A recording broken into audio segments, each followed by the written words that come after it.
여러분 안녕하십니까? 포항 MBC 뉴스투데이입니다. 날씨가 다시 추워졌습니다. 경북 동해안의 아침 기온 영하 5도선까지 떨어졌는데요. 따뜻하게 입고 나오셔야겠습니다. 조주경 기상캐스터입니다. 주말 동안 추위가 주춤하더니 하루 사이에 강추위가 찾아왔습니다. 경북 동해안의 아침 기온은 영하 5도선으로 출발하고 있는데요. 한낮에도 영상 5도 아래에 머물면서 종일 춥겠습니다. 대기는 계속해서 건조합니다. 경북 동해안 전 지역에 건조주의보가 건조경보로 특보가 강화됐습니다. 불씨 관리에 힘써주시기 바랍니다. 울릉도와 독도에는 오늘 오후부터 내일 오전까지 또다시 눈이 내릴 텐데요. 예상되는 적설량은 1에서 5cm입니다. 이어서 자세한 오늘 날씨 보겠습니다. 오늘 아침 기온은 영하 5도에서 영하 3도 분포로 어제와 비슷하거나 9도가량 낮게 출발하는 곳이 있겠고요. 한낮에는 3도에서 5도까지 오르면서 낮 기온도 어제보다 4도에서 5도가량 낮겠습니다. 울릉도와 독도에는 강풍특보가 발효 중인 가운데 오늘 오후부터 흐려지겠습니다. 아침 기온 울릉도 영하 1도, 독도 영상 2도로 출발하겠고요. 한낮에는 2도에서 3도까지 오르겠습니다. 현재 동해 먼바다를 중심으로는 풍랑특보가 발효 중입니다. 바다의 물결은 전해상에서 최고 4m까지 높게 일겠습니다. 주 초반까지는 계속해서 춥겠고요. 목요일 낮부터는 날씨가 조금씩 풀리면서 기온이 오름세를 보이겠습니다. 날씨였습니다. 경주의 한 농촌마을에서 사용하는 농업용수가 어느 날 시커멓게 변해버렸습니다. 당장 농사를 짓기 힘들게 됐는데 행정당국은 큰 문제가 아니라는 입장입니다. 배현정 기자가 보도합니다. 시커멓게 오염된 물이 밭 옆에 있는 농수로를 따라 흐릅니다. 농수로에 깔린 침전물을 퍼내자 시커먼 흙이 계속 올라옵니다. 공작물이 아니고는 이렇게 새카만 물이 뭐고 심하게 늘어오지는 않았죠. 악취도 심하죠. 농수로가 땅 아래 배설된 이른바 암거 구간은 오염이 더 심합니다. 암거 출구 부분의 물색은 확연히 달라져 검은색을 띱니다.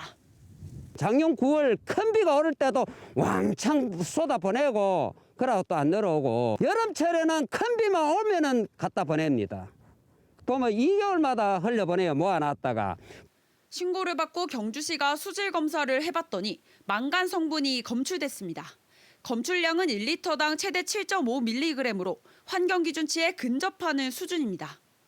지속적으로 높은 농도의 농도로 망간에 계속 노출이 될 경우에는 지금 신경장애 이런 쪽에 영향을 끼칠 수가 있고 지금 이게 뭐 아주 확정적인 거는 아니지만 파킨슨병 그쪽에 부정적인 영향을 끼치고 있는 것 같다라는 그런 연구 결과들이 좀 있어요. 농민들은 당장 올해 농사가 걱정입니다. 이 물이 흘러가면은 농지가 오염되고 이거 청정 덜이 오염돼가 우리 오염된 살을 먹게 되고. 경주시청은 매설된 암거 구간이 노후화해 물이 오염됐다고 보고 있지만 별다른 해결책을 내놓지 못하고 있습니다.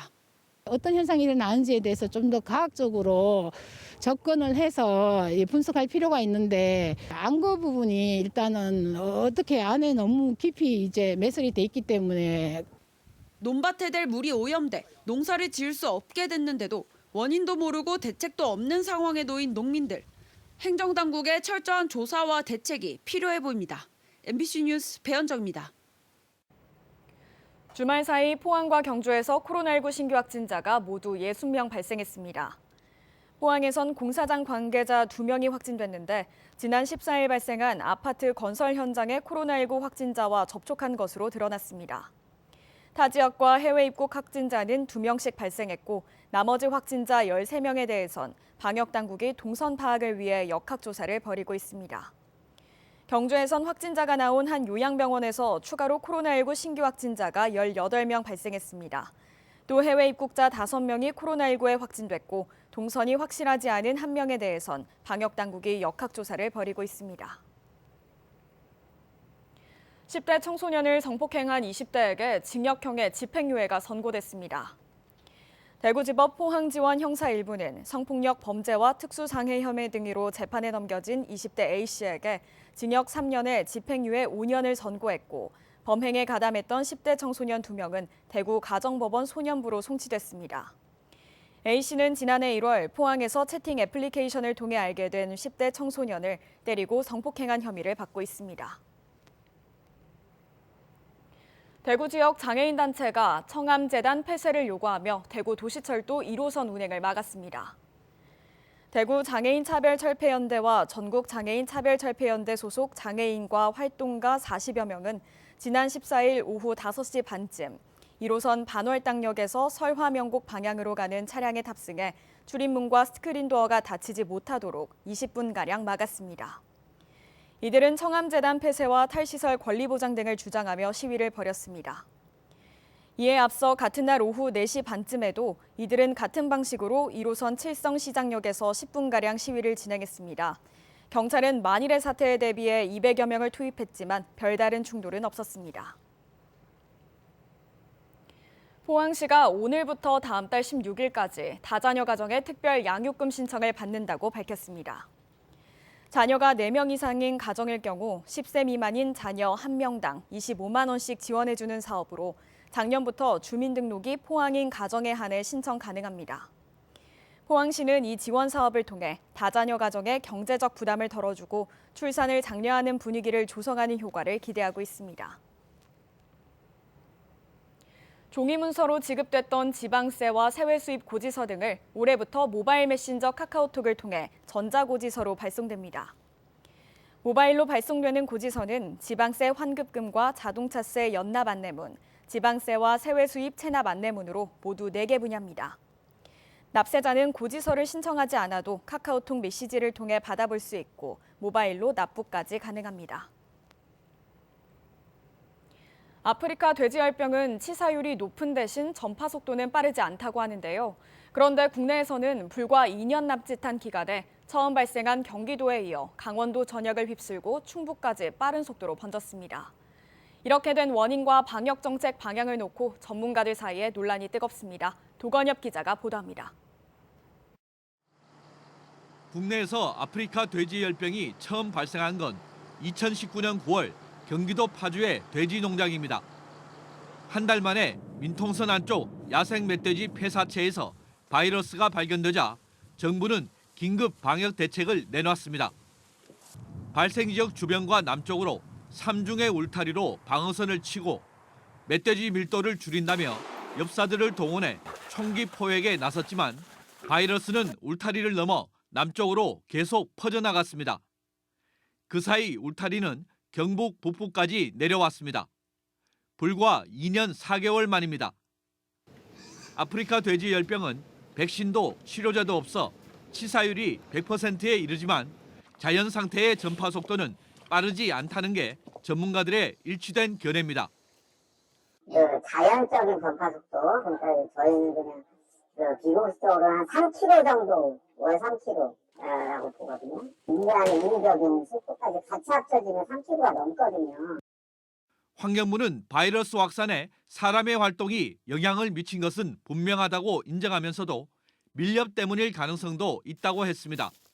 멧돼지가 밀집해 있으면 전파 속도가 빨라진다며 총기를 동원한 대규모 포획은 불가피하다는 입장입니다.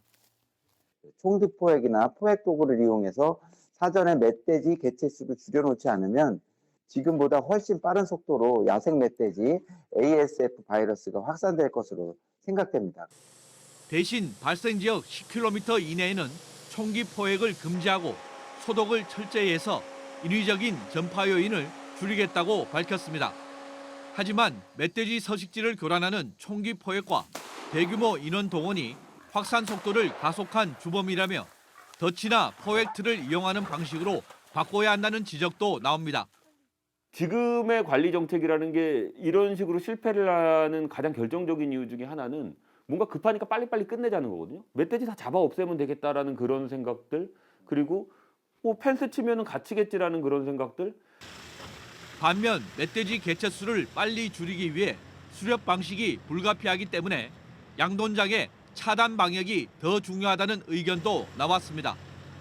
ASF는 직접 접촉이 아니면 절대 전파가 일어나지 않기 때문에 바깥에 오염되어 있던 어떤 것들이 들어오더라도 농장에 들어와서 돼지와 접촉되기 전까지 이것들을 완벽하게 차단을 하게 되면 감염이 안 일어납니다. 방역 정책의 방향을 두고 의견은 갈리지만 올겨울이 아프리카 돼지열병의 전국 확산을 막는데 중요한 기점이 될 거라는 데는 의견이 일치했습니다. MBC 뉴스 보건협입니다. 희망 2022 나눔 캠페인에 이웃 돕기 성금을 보내주신 분들입니다. 경주시 주식회사 유한아스콘 1,000만 원, 영덕군 영해면 괴시일이 정은옥님 100만 원, 울진군 연지일리 주민일동 80만 원, 울진군 이경문 수산업 경영인 남부지회 50만 원, 경주시 동천동 새마을협의회 30만 원, 울진군 온정면 노인분회 회원일동 20만 원, 영덕군 강구면 현대건재 이경훈님 20만 원, 포항시 오천교회 소년부 일동 10만 8,970원, 영덕군 영덕읍 매정일이 마을회 10만 원, 영덕군 지품면 신안리 새마을부녀회 10만 원입니다. 성금을 보내주신 분들께 감사드립니다. 포항해경은 지난 14일부터 승선원이 변경된 사실을 신고하지 않은 어선을 대상으로 집중 단속에 나섰습니다. 해경은 승선원 명부를 전수조사해 적발된 어선을 대상으로 적발 횟수에 따라 경고와 어업정지, 행정처분을 내릴 예정입니다. 해경은 잘못된 승선원 정보는 사고가 발생했을 때 구조작업에 큰 혼선을 초래할 수 있다며 모바일이나 인근 파출소를 방문해 승선원 변경 사항을 신고해달라고 당부했습니다. 경북교육청이 급식 종사자의 화상 예방을 위해 전국 최초로 무릎토시 형태의 안전보호구를 개발해 보급합니다. 도내 공립단설유치원과 공사립 초중고등학교 등 교육기관 764곳에 4천여 벌을 제공합니다. 지난해 경북 지역 학교 급식실에서 60건 정도의 산업재해가 발생했고 그중 화상재해가 8건이었습니다. 설 명절을 앞두고 육류 소비가 늘어날 것을 대비해 포항시는 오늘부터 10일간 식육 판매업소 등을 대상으로 특별 단속을 실시합니다. 포항시는 유통기한과 위생관리, 축산물 이력제 등을 준수했는지 점검합니다.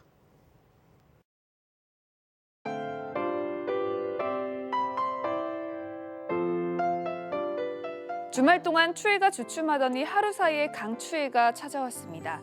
경북 동해안의 아침 기온은 영하 5도 선으로 출발하고 있는데요. 한낮에도 영상 5도 아래에 머물면서 종일 춥겠습니다. 대기는 계속해서 건조합니다. 경북 동해안 전 지역에 건조주의보가 건조경보로 특보가 강화됐습니다. 불씨 관리에 힘써주시기 바랍니다. 울릉도와 독도에는 오늘 오후부터 내일 오전까지 또다시 눈이 내릴 텐데요.